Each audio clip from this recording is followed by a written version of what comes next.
다 같이 사도신경으로 우리의 신앙을 고백하며 12월 22일 화요일 새벽예배 하나님께 올려드리겠습니다.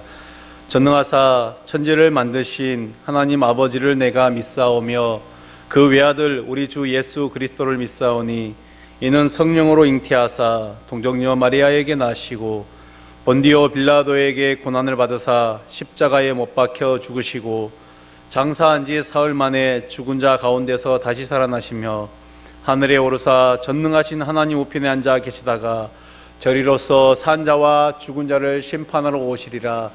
성령을 믿사오며 거룩한 공회와 성도가 서로 교통하는 것과 죄를 사하여 주시는 것과 몸이 다시 사는 것과 영원히 사는 것을 믿사옵나이다.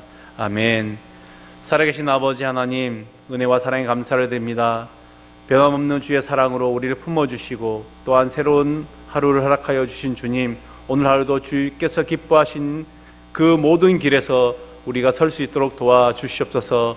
하나님 아버지, 기도로 또한 말씀으로 하루를 시작합니다. 주의 백성들을 주께서 품어주시고 또한 주의 크신 사랑이 우리의 어려웠던 몸과 마음을 녹이고 하나님께로 더 가까이 나아가는 귀한 시간 될 수 있도록 도와주시옵소서. 예수 그리스도의 이름으로 기도드립니다. 아멘. 함께 114장 찬양하겠습니다. 찬송가 114장입니다.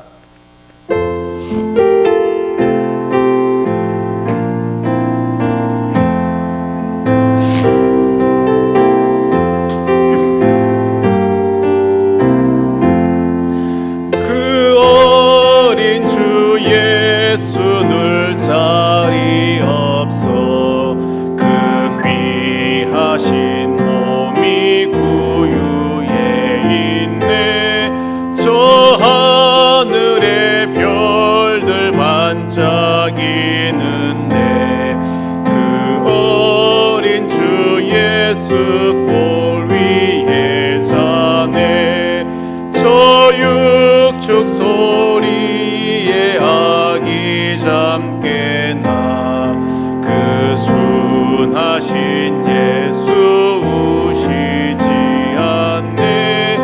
귀하신 예수를 나 사랑하니 새날이 밝도록 함께 하소서.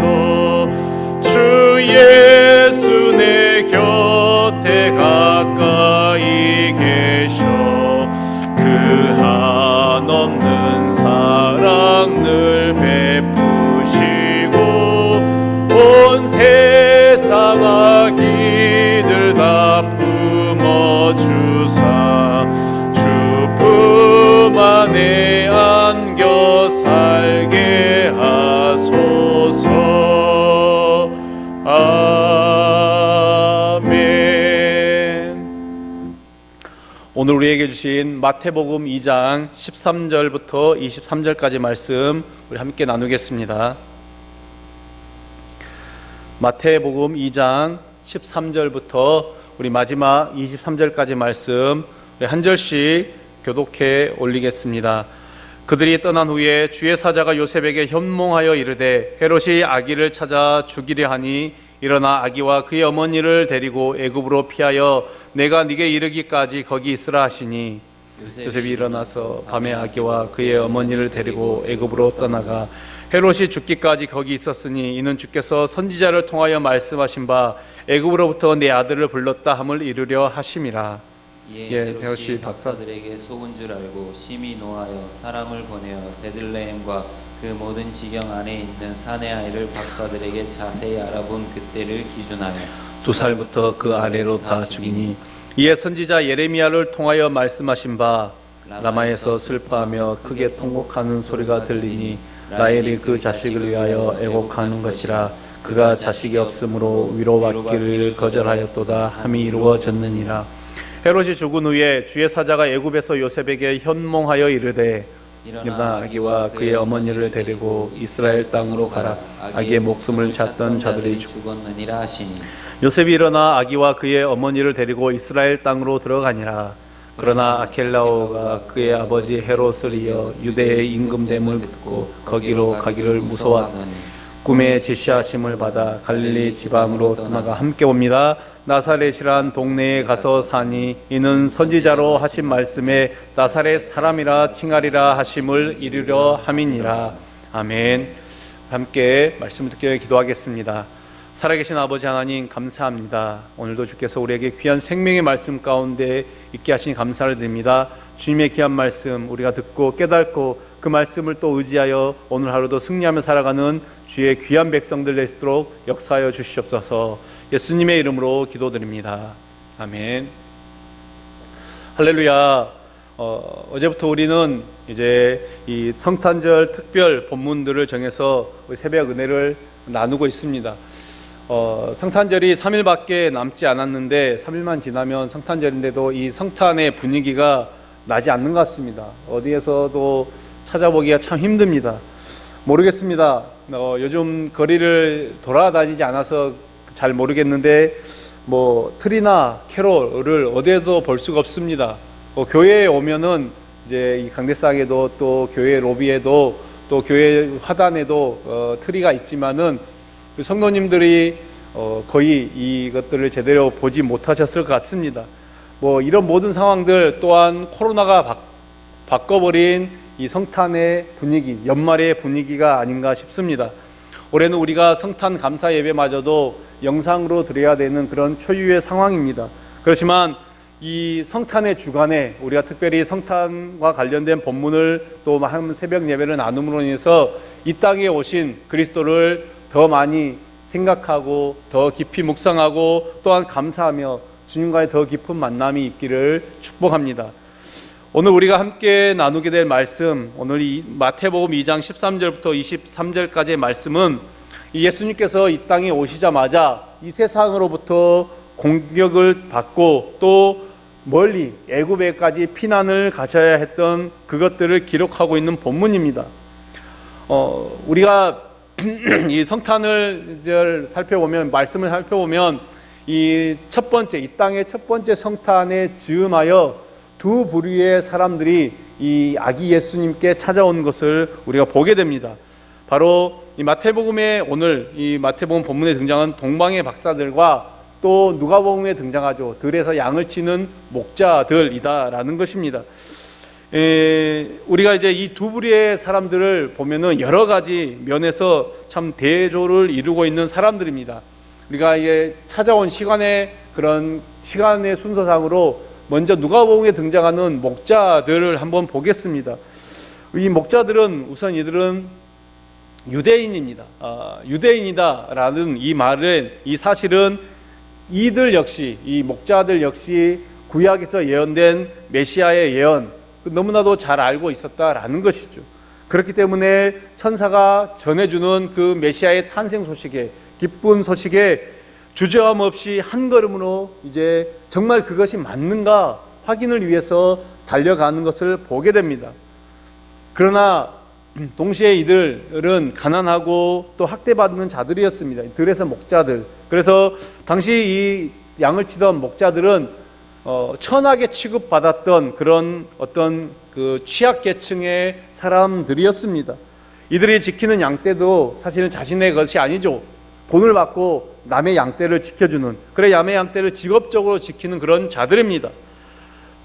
이들은 들판에서 야영을 하면서 이제 밤이 되면은 또 뭐 들짐승이나 도둑들이나 여러 가지 추위로부터 이 양떼를 보호하는 그런 역할을 감당을 했던 것입니다. 또한 이들의 이 목자들과 같은 취약, 특별히 이 하층 계층의 신분의 사람들은 그들의 증언은 이 법정에서조차도 채택되지가 않습니다. 그렇기 때문에 이 메시아의 탄생 소식을 이들이 증거했을 테지만은 이들의 증언은 효력이 약했기 때문에 예수님의 탄생 소식, 메시아의 탄생 소식은 더 이상 퍼져나가지 못했을 가능성이 높다라고 우리가 생각해 볼 수가 있습니다. 반면에 이 예수님의 탄생에 즈음하여 또 한 부류가 예수님을 찾는 것을 우리는 보게 됩니다. 오늘 본문에도 등장한, 마태복음에 등장한 동방 박사들입니다. 목자들과 달리 이들은 유대인이 아닙니다. 그러니 이들은 구약에 기록된 메시아의 예언에 관한 그 예언들을 알 리가 없었을 것입니다. 따라서 이 큰 별을 보고 왕이 태어나 이 징조의 별을 보고 찾아왔기 때문에 이들은 다른 곳을 찾아가는 것이 아니라 헤롯 왕궁을 찾아갔던 것을 우리는 보게 되는 것입니다. 성경의 기록에 하면 이들은 동방으로부터 왔다라고 기록하고 있고 그들의 지역이 어디인지 정확히 알 수는 없습니다. 다만 그들이 별을 보고 찾아올 정도라면, 그 길을 찾아올 정도라면 이들은 목자들과 달리 어느 정도의 그런 신분을 가진 또 지식층이다라고 우리가 생각해 볼 수 있을 것입니다. 학자들이 추정한 바로는 이들이 이동한 거리는 짧게는 대략 3개월에서 길게 5, 6개월 이상의 그런 거리로 추정하는 것을 볼 때에 이들이 먼 거리를 여행하기 위해서는 많은 사람들이 필요하겠죠. 안전 요원들, 그들을 안전하게 지켜줄 안전 요원들 필요할 것이고, 또한 먹을 양식들을 가지고 와야 되기 때문에 많은 사람들이 함께 동행해야 될 것입니다. 그리고 이들이 가져온 그 물건들도 이 고가의 제품들입니다. 따라서 이런 대규모 인원과 양식과 또 선물을 준비할 수 있는 이 사람들, 동방으로부터 온 박사들은 상당한 재력가다, 지식층이고 재력가다라고 말할 수 있습니다. 또 이들은 목자들과 달리 먼 지방에서, 먼 거리에서 여행을 했기 때문에 예수님이 태어나시고 난 이후에 어느 정도 시간이 흐른 다음에 이 예루살렘의 헤롯의 왕국에 도착했다라고 생각하는 것이 맞습니다. 처럼 이 대조되는 두 부류의 사람들이 예수님의 탄생에 즈음하여 예수님을 찾아오게 되죠. 오늘 본문은 이 동방에서 온 박사들이 이스라엘을 찾아온 이후에 이 벌어지는 어떤 소동이죠. 그 이후의 사건들입니다. 당시 아기 예수님의 탄생에 대해서 아는 사람은 거의 없었습니다. 제가 방금도 말했듯이 이 목자들의 얘기는 사람들이 귀담아 듣지를 않습니다. 신뢰할 만한 그런 수준이 되지 못합니다. 따라서 어느 정도 시간이 지나고 나니까 목자들의 증언도 이제는 사람들의 기억에서 희미하게 사라진 그런 상황입니다. 그런데 어느 날 갑자기 이스라엘 사람도 아닌 동방에서 왔다고 하는 박사들이 갑작스럽게 출현하게 됨으로 인해서 이 진정한 이스라엘의 왕으로 오신 예수님, 그 이스라엘 왕의 존재가 다시 한번 예루살렘에 알려지는 그런 계기가 된 것입니다. 이제 오늘 우리가 말씀을 구체적으로 볼 텐데요. 우리 13절의 말씀을 함께 같이 봉독합니다. 그들이 떠난 후에 주의 사자가 요셉에게 현몽하여 이르되 헤롯이 아기를 찾아 죽이려 하니 일어나 아기와 그의 어머니를 데리고 애굽으로 피하여 내가 네게 이르기까지 거기 있으라 하시니. 결국 이 동방에서 온 박사들, 이들의 출현은 탄생하신 예수님, 아기 예수님의 목숨만 위태하게 만들었습니다. 예수님이 태어난 시기, 또 그리고 동방 박사들의 이 방문한 시기에는 이 박사들이 여행했던 그 시간만큼의 어떤 시간의 간극이 있었을 것입니다. 그 사이 예수님께서는 예루살렘에 올라가서 예수님께서 할례도 행하시고 예루살렘에 올라가서 정결 예식도 행하고 또 어제 우리가 말씀에서 봤듯이 이 누가복음의 이 탄생 기사에 보면은 시므온과 안나 또 등장하는 그들을 만나게 되고 또 이제 산모인 마리아와 탄생하신 예수님이 어느 정도 안정된 그런 시간이 되었다라고 우리가 생각해 볼 수 있을 것입니다. 또한 예수님이 태어날 시기에 이 호적을 하러 갈릴리에서 베들레헴으로 온 이후에 이 요셉과 마리아는 이 호적한 이곳 베들레헴에서 정착을 했던 것을 우리가 확인할 수 있습니다. 근데 그들이 호적이 끝난 후에도 갈릴리로 돌아가지 않았던 것 같습니다. 그 이유는 이제 출산을 했기 때문에, 마리아가 예수님을 출산했기 때문에 소위 말하는 산후조리를 좀 해야 됩니다. 산후조리의 그런 시간도 있었고, 또한 예수님은 성령으로 잉태되어서 태어났기 때문에 사람들의 입장에서는 이 마리아의 비정상적인 어떤 그 임신과 출산 이런 것들을 있었을 테니 이 요셉과 마리아는 그런 사람들의 어떤 그런 시선이 부담스러울 수도 있었을 것입니다. 어쨌든 요셉과 마리아는 계속해서 베들레헴에 머물고 있었습니다. 그런데 어느 날 갑자기 먼 나라 동방에서 왔다고 자처하는 그 박사들이 찾아와서는 우리가 이 왕으로 태어날 사람을 보고 왔다, 그 별을 보고 왔다라고 하면서 예수님께 아주 귀한 예물을 드리고 돌아가는 것을 보게 됩니다. 그런데 이제 여기까지는 좋은데 이 일이 일어나고 난 이후에 전에 자신에게 나타난 적이 있던 천사가 다시 꿈에 나타나는 거죠. 그리고 지금 상황이 급하니 애굽으로 피신하라, 아기와 마리아를 모두 가족들이 모두 다 애굽으로 피신하라라고 그렇게 일러주게 됩니다. 사실 지금 이 요셉과 마리아는 자신들에게 무슨 일이 일어나고 있는지 정확하게 알 수가 없었습니다. 전혀 모르고 있는 것이죠. 그러나 그들이 모르고 있는 상황 속에서 이 헤롯의 궁, 이 왕궁에서는 엄청난 일들이 일어나고 있었던 것입니다.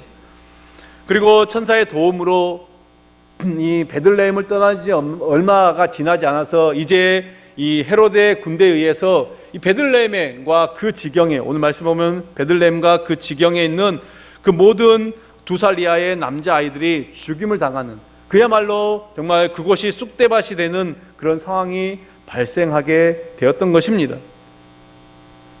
오늘 16절 말씀 우리가 함께 보겠습니다.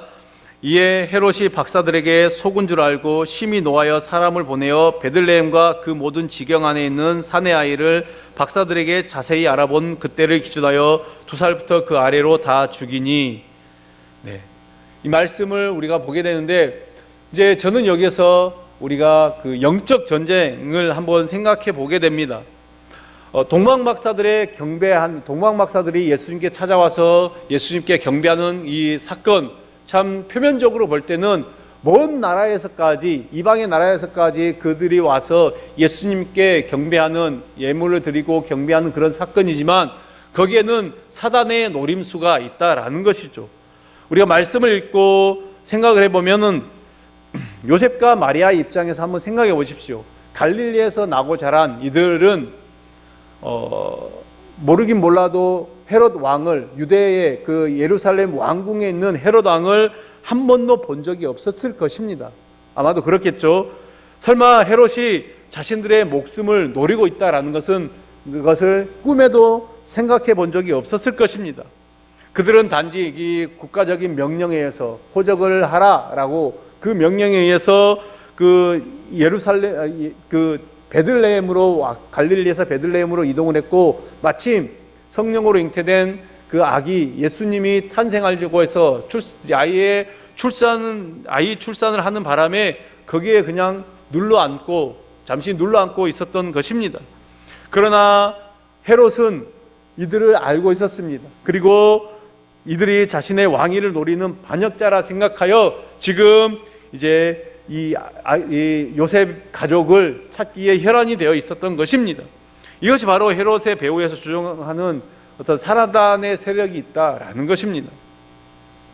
헤롯은 이제 그 유대의 어떤 지도자들을 부르죠. 그래서 예수님이 태어난 장소에 관한 묻게 됩니다. 그리고 그 장소에 대한 구약의 예언만을 들었을 뿐 예수님이 언제 태어났는지 또 구체적인 정보 모든 것들이 없다 보니까 어떻게 합니까? 동방의 박사들이 자신을 찾아온 그 시점, 그 현재를 기준으로 해서 베들레헴과 그 모든 지경에, 오늘 말씀 보면 그 지경에 있는 모든 2살 이하의 모든 사내 아이를 죽이는 그런 상황까지 이르게 되는 것을 보게 됩니다. 사단은 베들레헴에서 태어난 아이, 즉 예수님이 자신의 왕국을 무너뜨릴 어떤 강력한 힘을 가지신 분이다라는 것을 분명히 알고 있었습니다. 그렇기 때문에 베들레헴에 있는 모든 아이들을 희생시켜서라도 예수님을 제거하려고 했던 것입니다. 여러분, 이것이 제가 말하는 사단의 노림수라는 것입니다. 이 모든 상황들이 사람들의 눈에는 보이지가 않습니다. 우리가 이 사건의 배후에 있는 모든 영적인 세력들이 보이지는 않죠. 그러나 예수님의 탄생으로 말미암아서 우리가 보지 못하는, 그렇지만 알고 있는 이 영적인 세계에서는 엄청난 전쟁이 지금 벌어지고 있다라는 것을 우리는 알 수가 있습니다. 사랑하는 여러분, 우리 눈에 보이지는 않지만 영적인 전쟁은 분명히 있습니다. 여러분, 성경에서 계속해서 말하는 것이 무엇입니까? 이 세상은 마귀가 거짓과 속임수로 이 땅을 지배하고 있다라는 것입니다. 공중의 권세 잡은 자들이 있다라는 것입니다. 이 어둠의 세력, 이 세상의 모든 어둠의 세력들이 이 땅을 지배하고 될 수만 있으면 할 수만 있으면 이 땅의 모든 사람들을 자기들의 세력하에 두고자 한다라는 것입니다. 그러나 이 어둠의 세상에 예수 그리스도께서 오셨습니다. 그리고 이 어둠의 세상에 그 그리스도 하나님을 믿는 그 구원의 백성들을 이 어둠으로부터 해방시켜 새로운 삶을 주신다라는 것입니다. 그 일을 위하여 예수님께서는 2000년 전에 사람의 몸을 입고 이 땅에 오셨던 것입니다. 나를 위해, 우리를 위해 이 땅에 오신 그 예수 그리스도를 깊이 묵상하는 오늘 하루, 또 이 성탄의 주간이 되기를 축복합니다. 우리가 계속해서 오늘 말씀 14절 15절도 함께 보겠습니다. 요셉이 일어나서 밤에 아기와 그의 어머니를 데리고 애굽으로 떠나가 헤롯이 죽기까지 거기 있었으니 이는 주께서 선지자를 통하여 말씀하신 바 애굽으로부터 내 아들을 불렀다 함을 이루려 하심이라. 아멘. 애굽으로 피신한 예수님과 그 가족이 얼마나 그곳에서 머물렀는지는 성경이 기록하고 있지 않습니다. 근데 상당한 기간, 어느 정도 기간 머물러 있었겠죠.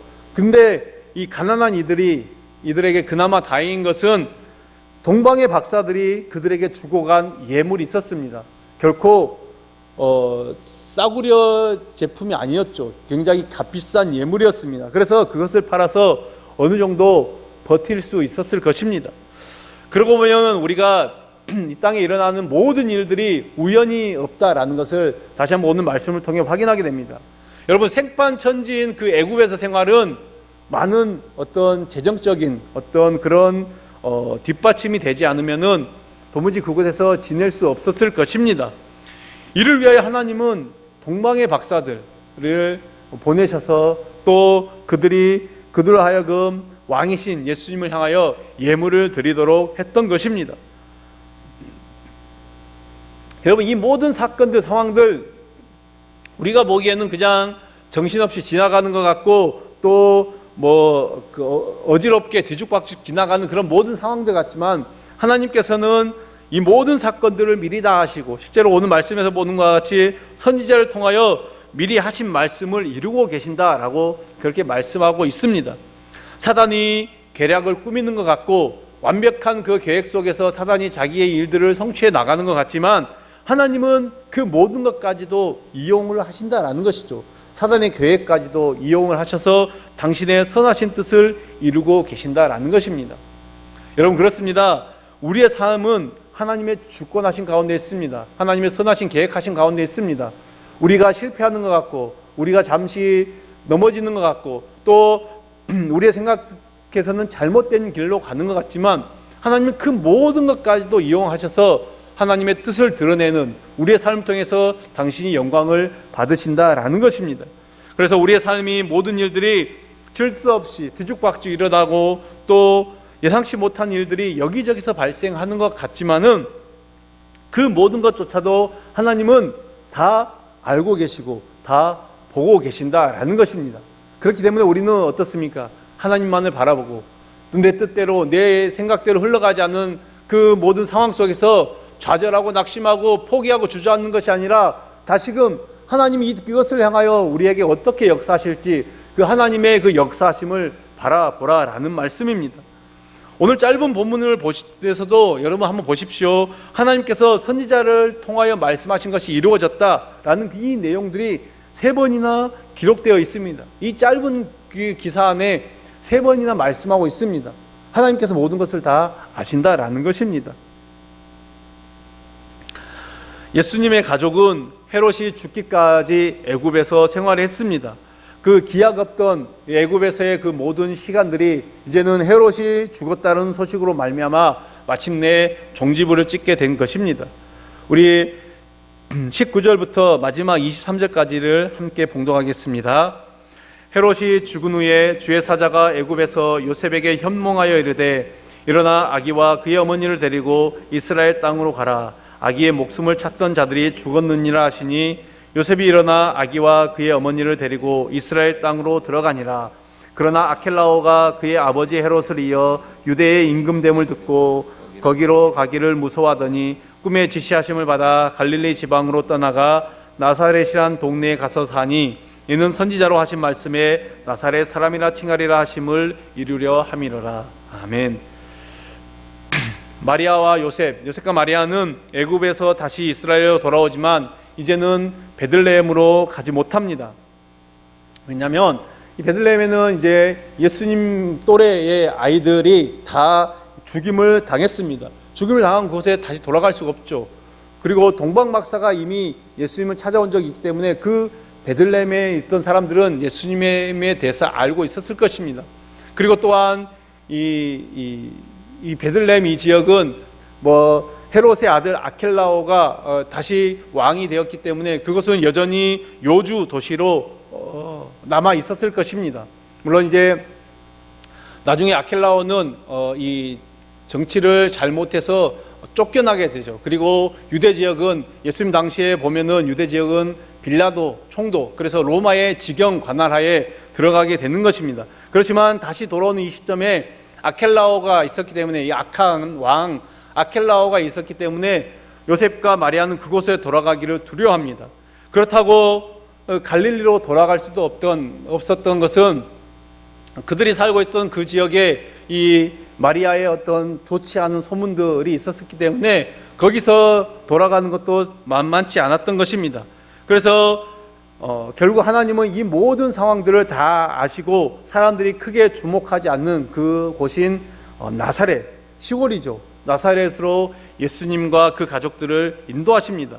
그런데 오늘 말씀을 보면 이 또한 선지자로 이미 말씀하신 것을 이루려 했다라고 오늘 말씀은 우리에게 말씀하고 있습니다.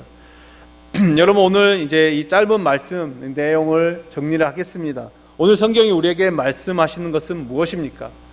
오늘 우리가 보는 것은 이 세상은 우리의 눈에 보이지 않는 악한 세력들이 지배하고 있다라는 것이죠. 사단의 세력들은 이 사람들의 불의한 마음을 부추겨서 그들로 하여금 죄를 짓게 만들고 범죄하게 만들어서 하나님과 멀어지게 하며 하나님의 심판을 가져오게 하는 그런 악한 그런 세력들이다라는 것입니다. 그런데 예수님께서 오신 이유가 무엇입니까? 바로 이 악의 세력들을 멸하시기 위해서 오신 것입니다. 그리고 우리를 죄에서 해방시켜 우리로 하여금 새로운 삶을 살도록 하기 위해서 예수님은 이 땅에 오셨습니다. 이것을 알고 있는 사단은 예수님을 죽이기 위해서 이 땅의 왕 헤롯을 조종을 하고 또 베들레헴의 모든 그 사내 아이들을, 그 어린 2살 이하의 사내 아이들을 죽이기까지 하는 그런 악행을 하게 되는 것을 보게 됩니다. 여러분, 그래서 그렇습니다. 우리가 하나님의 자녀로서, 하나님의 백성으로서 하나님의 백성답게 살려고 할 때 사단은 이 어둠의 세상의 모든 사람들을 충동시켜서 자꾸만 우리를 무너지게 하는 것입니다. 자꾸만 우리를 넘어지게 하는 것입니다. 우리에게서 참된 신앙을 빼앗고 또 자신의 어떤 수하에 두려고 하는 것이죠. 우리를 무너뜨리려고 한다라는 것입니다. 그러나 우리를 위해서 이 땅에 오신 예수 그리스도, 그분께서 승리하심으로 말미암아 그 크신 능력의 주님이 우리를 붙들고 계시기 때문에 우리는 결코 사단에게 내어준 바 되지 않는다라는 것입니다. 주님이 우리를 붙들고 계심을 분명히 기억하는 저와 여러분들 되시길 축복합니다. 사랑하는 성도 여러분, 이 성탄의 주간에 우리가 다시 한번 이 땅에 오셔서 어둠의 세력을 이기시고 승리하시고 우리에게 영원한 생명을 주신 그 주님을 더욱더 깊이 묵상하고 또 주님과 함께 동행하며 주님의 은혜를 누리는 모든 주님의 백성들 되시기를 축복합니다. 기도하겠습니다. 살아계신 아버지 하나님, 감사합니다. 오늘 마태복음 2장 13절의 말씀 이하의 말씀을 통해서 하나님 아버지 다시 한번 우리에게 귀한 은혜를 부어주시니 감사합니다. 이 땅의 어둠의 세력들, 공중권세를 잡은 사단의 세력들이 하나님 아버지 그 2000년 전 예수님이 오실 때에도 역사하여 예수님을 제거하려 했지만 결국 하나님이 승리하시고 예수님이 승리하심으로 인해서 오늘 우리도 그 승리에 동참한 줄로 믿습니다. 하나님 아버지, 어둠의 세력들을 우리는 넘어뜨리려 하지만은, 우리를 무너지게 하지만은 우리는 승리하신 주님을 믿고 의지하여 우리의 삶이 날마다 승리하는 백성들의 삶이 될 수 있도록 주께서 붙들어 주시옵소서. 이 성탄의 주간에 다시 한번 우리를 위해 이 땅에 오신 그 예수 그리스도의 그 귀한 은혜를 다시 한번 생각하고 그 주님과 동행하며 그 주님께 감사하며 더 깊게 주님을 만나는 귀한 주의 백성들 될 수 있도록 역사하여 주시옵소서. 감사하며 예수 그리스도의 이름으로 기도드립니다. 아멘. 하늘에 계신 우리 아버지여, 이름이 거룩히 여김을 받으시오며 나라가 임하시오며 뜻이 하늘에서 이루어진 것 같이 땅에서도 이루어지이다. 오늘 우리에게 일용할 양식을 주시옵고 우리가 우리에게 죄 지은 자를 사하여 준 것 같이 우리 죄를 사하여 주시옵고 우리를 시험에 들게 하지 마시옵고 다만 악에서 구하시옵소서. 나라와 권세와 영광이 아버지께 영원히 있사옵나이다. 아멘. 이 시간 우리 함께 기도의 자리로 나갈 때 이 성탄의 주간에 성탄의 기쁨이 우리 모든 성도들에게, 우리 역곡동교회 성도들뿐만 아니라 이 땅의 모든 백성들, 우리 그리스도인들에게 임할 수 있도록 하나님 은혜를 달라고 기도해 주십시오. 또 우리 교회를 위해서 기도할 때 교회 2020년 잘 마무리되고 또 새로운 2021년 한 해를 잘 준비할 수 있도록 하나님 우리 역곡동교회 모든 지체들, 특별히 아버지 리더십들에게 은혜를 주시고 또 잘 계획할 수 있도록 역사하여 주십시오. 또 영적인 리더들을 위해 기도할 때 우리 원로 목사님, 담임 목사님, 또 교육자들 모든 리더들이 한마음 한뜻이 되어 교회를 아름답게 잘 세워갈 수 있도록 은혜를 달라고 기도해 주십시오. 또 우리 가운데 정말 영육에 정말 힘들어하고 아파하는 자들이 있습니다. 고통 가운데 있는 자들, 신음하는 자들을 그들을 기억해 달라고, 또한 우리 어르신들의 출입을 지켜주시고 또 무엇보다 코로나로 인하여 많은 생업과 여러 가지 삶의 문제 속에서 고통당하는 자들 주께서 그들을 기억해 달라고 우리 함께 중보하고 또 개인의 기도 제목을 가지고 기도했으면 좋겠습니다. 다 같이 기도의 자리로 나아가겠습니다. 살아계신 아버지 하나님 감사합니다. 하나님 오늘도 주께서 우리에게 은혜를 주신 주님, 또 아버지 성탄의 기쁨, 아버지 예수 그리스도 우리 땅에서 우리를 위해서 이 땅에 오신 그 주님을 더욱더 생각하는 이 성탄의 주간 될 수 있도록 도와주시며, 하나님 아버지 그 성탄의 기쁨이 또 우리 역곡동교회뿐만 아니라 모든 아버지 주의 백성 하나님의 사람들이 임할 수 있도록 주여 도와주시옵소서. 하나님 우리 역곡동교회 사랑하신 주님, 아버지 이제 정말 이 한 해가 마무리되어가는 이 시점에 하나님 우리가 한 해를 아버지 잘 마무리하며 또 아버지 새로운 한 해를 잘 준비하고 또 아버지 그 주께 감사하며 나아가는 우리 모든 주의 백성들 하나님 자녀 될 수 있도록 도와주시옵소서.